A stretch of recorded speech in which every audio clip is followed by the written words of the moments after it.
Salut maman pétillante et inspirante. Je voulais dans cette vidéo répondre à une question qui m'est souvent posée en message privé.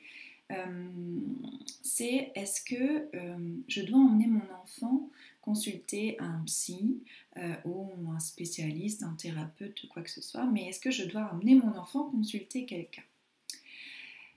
C'est une question qu'on peut se poser quand on a un enfant hypersensible qui a des comportements qui nous inquiètent, hein. On peut avoir peur. C'est le cas par exemple quand voilà, j'ai une maman que j'accompagne depuis quelques mois où son enfant a des crises d'agressivité. Il montre beaucoup d'agressivité envers son frère et sa sœur et envers ses parents et parfois envers ses professeurs. Par exemple, ça peut être aussi le cas d'une autre maman que j'ai accompagnée l'année dernière qui avait un enfant qui était très renfermé à tel point qu'il avait quasiment pas d'amis, il se mettait toujours dans des situations où les autres finissaient par le rejeter. Voilà, donc ça peut être toutes sortes de choses. Ça peut être un enfant qui est très timide, donc on s'inquiète. C'est pas un enfant qui a des périodes, voilà, des instants où il a une anxiété assez importante. Ça peut être des enfants très perfectionnistes, voilà, où il y a aussi une anxiété là-dessous, mais ça peut être des choses de ce style-là, ou un enfant qui est souvent triste. Et là, on peut s'inquiéter. Naturellement, en tant que parent, on peut s'inquiéter et puis on peut se demander, mais tiens, est-ce qu'il faut que je l'amène voir quelqu'un, quoi? Et donc, c'est une question qu'on me pose souvent. Et moi, j'aimerais vous dire que, bien sûr, si votre enfant a voilà, des grosses crises d'angoisse et d'anxiété ou une anxiété permanente qui l'empêche vraiment de s'épanouir dans tous les domaines de sa vie ou dans beaucoup de domaines de sa vie. Là, oui, hein, je vous conseille d'aller voir quelqu'un. Si c'est un enfant profondément dépressif, quoi, là, oui encore. C'est un enfant qui a vécu un traumatisme, bien sûr, allez voir quelqu'un sans tarder.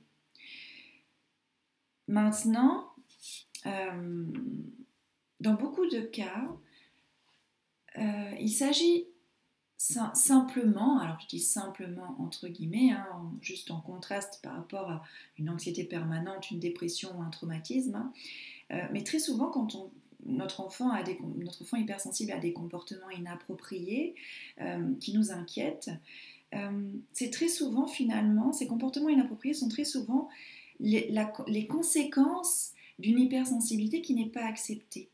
Qui n'est pas acceptée ni par l'enfant ni par son entourage, qui n'est pas respectée, qui n'est pas exprimée, qui n'est pas comprise, qui n'est pas accompagnée. Et du coup, ça provoque des comportements très forts qui abîment la relation entre toi et ton enfant.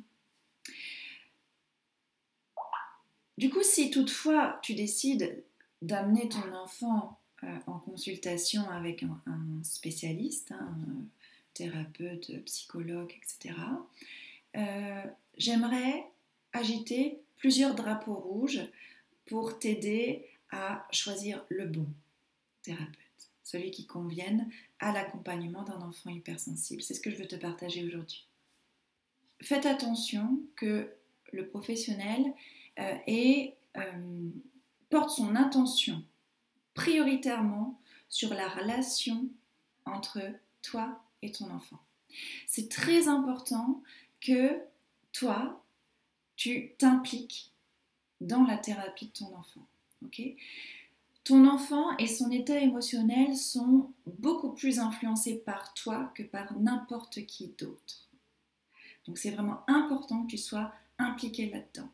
Si le professionnel te demande que 80% ou 90% des séances se font seules avec l'enfant sans ta présence, et c'est-à-dire sans t'aider toi, sans te guider toi à accompagner ton enfant au quotidien, là c'est pas ok.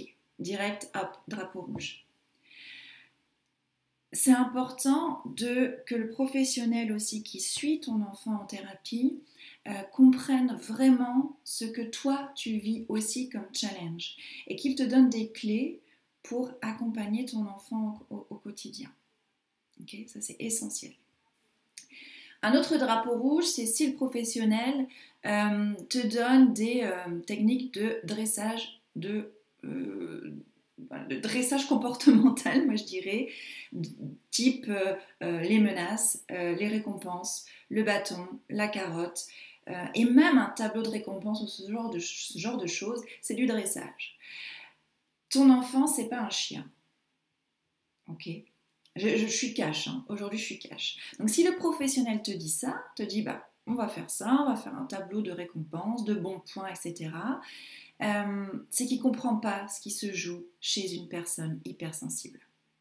Et s'il ne comprend pas ce qui se joue chez une personne hypersensible, il ne pourra pas aider ni ton enfant ni toi. C'est très particulier. C'est important que le professionnel soit vraiment ait une bonne connaissance de l'hypersensibilité. Donc, si tu sors des choses comme ça, non. Non. Alors des fois on me dit bah oui mais le tableau de récompense ça fonctionne, ça motive, etc. etc. Ça c'est dans la tête d'un adulte. Voilà, de la majorité des adultes, c'est que on peut fonctionner par objectif, par but. Ça nous motive, hein, ça nous motive. Mais ton enfant, encore plus un enfant hypersensible, il n'a pas, comment dire, il n'a pas les compétences pour gérer un entre-deux. Vous voyez, quand on a un objectif, eh bien, des fois on avance vers l'objectif, on a une réussite et waouh, c'est super, on a une énergie haute. Et des fois, bah, oh, c'est dur, ou il faut de l'effort, ou j'ai raté, ou je fais 2 pas en arrière vers mon objectif, et là on a une énergie basse. Nous, déjà c'est dur pour nous d'osciller entre ces énergies hautes et ces énergies basses quand on va vers un objectif, quand on a un but. Mais pour les enfants hypersensibles, c'est vraiment particulièrement difficile. Ton enfant, il n'a pas les compétences pour gérer cet entre-deux-là. Il n'a pas, voilà, d'être dans cet espace-là, entre haut et bas, et de slalomer là-dedans, il n'a pas les compétences pour y être. Donc ton enfant hypersensible, il va vivre beaucoup de frustration, et il va se sentir vraiment bloqué. Il va se penser vraiment comme étant bloqué dans le chemin vers son objectif. Ok ? Et il peut avoir tendance à abandonner très vite parce qu'il est trop mal à l'aise dans cet espace-là. Ça lui met trop de pression. En gros, il se dit qu'il n'a pas les capacités, qu'il perd, quoi. Donc il abandonne. Hein, je ne pourrai jamais, bon, autant que je laisse tomber. Beaucoup d'enfants hypersensibles tombent là-dedans quand on utilise un objectif, une motivation extérieure en fait à eux, hein, pas une motivation intrinsèque qui les motive eux-mêmes, mais une motivation extérieure, comme le tableau des récompenses, comme la carotte, comme le bâton, comme le chantage, comme etc. Ça ne fonctionne pas, vraiment pas. Okay ? Donc encore drapeau rouge. Un autre drapeau rouge à agiter, j'ai mon pull rouge, hop, j'agite, c'est si le professionnel te dit d'ignorer les comportements de ton enfant. C'est-à-dire que quand ton enfant est submergé par ses émotions intenses, sous forme de colère, d'agressivité, de pleurs, de cris, de replis, de tout ça, enfin, l'émotion intense de ton enfant hypersensible, c'est toi qui le connais le mieux, donc tu vois quel genre de comportement il a. Et bien si le professionnel te dit d'ignorer ces comportements-là, tu peux dire oui mais non, merci, au revoir, directement.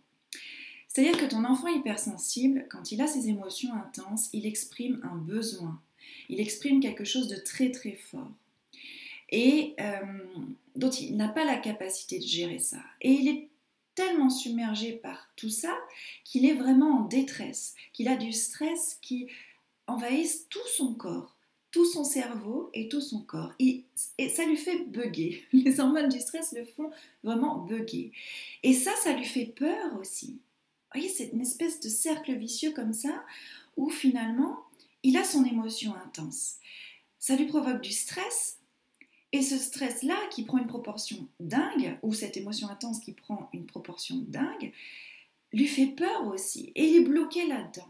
Et c'est à ce moment-là que ton enfant a le plus besoin de toi.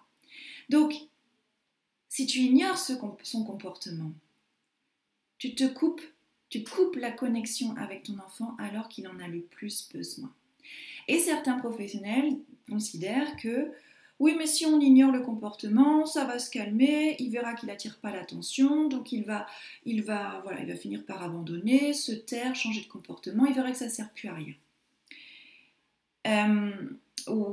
Oui, peut-être, mais à quel prix? Ton enfant hypersensible, peut-être, hein, ça peut mettre de l'huile sur le feu aussi, mais peut-être que finalement, il va arrêter son comportement. Mais pourquoi?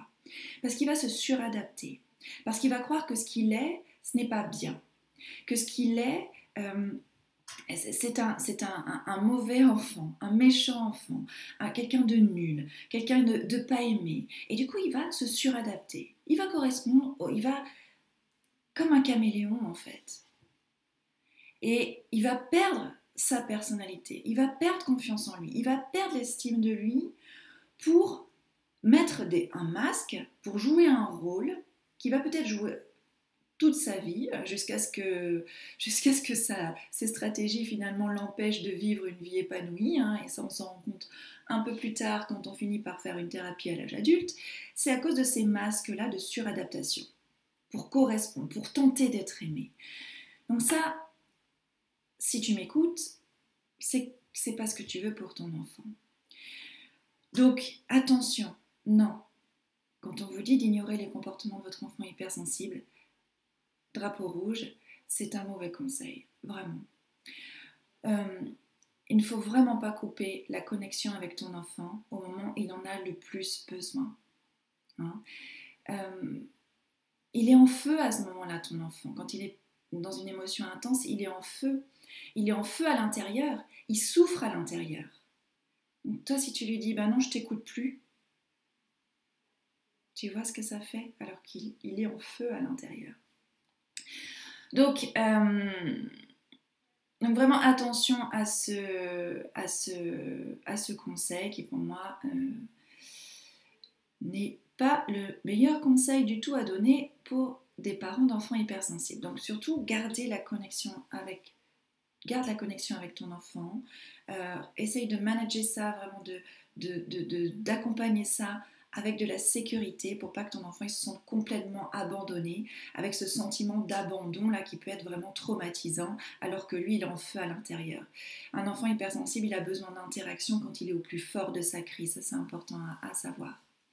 Autre drapeau rouge, c'est quand on parle de retrait, de mise au coin, de temps d'isolement, de temps de retrait, que ce soit sur une chaise, que ce soit dans sa chambre, que ce soit dans son lit, que ce soit sur la marche d'escalier.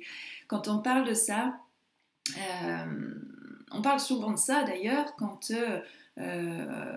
pour dire à l'enfant voilà, va te calmer ailleurs, tu reviendras quand tu seras calmé. Et du coup on lui demande de se débrouiller tout seul et de se mettre à l'écart.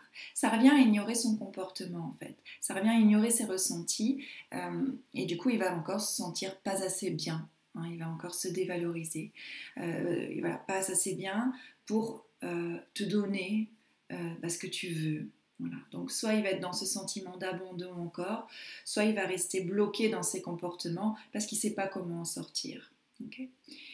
Un autre drapeau rouge, c'est quand le professionnel qui accompagne ton enfant te parle de médicaments à prescrire pour ton enfant.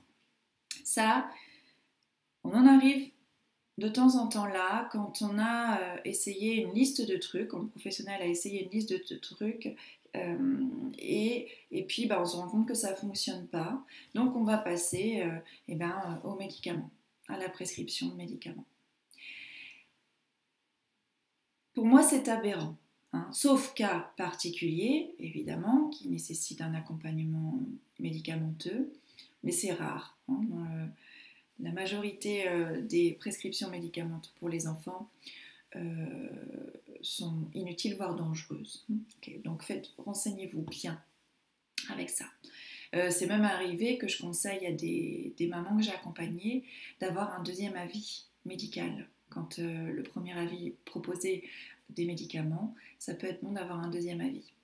Voilà, donc les médicaments, quand on arrive à ça, on a tout essayé, on se dit ok, on va passer aux médicaments parce qu'il n'y a rien qu'à marcher. C'est ça la conclusion qu'on vous propose. Alors que la conclusion devrait juste être, ça ne fonctionne pas parce que ça ne fonctionne pas. Tout ce qu'on a essayé ne fonctionne pas parce que ça ne fonctionne pas, c'est tout. Alors essayons autre chose. Okay? Et il y a d'autres choses à essayer.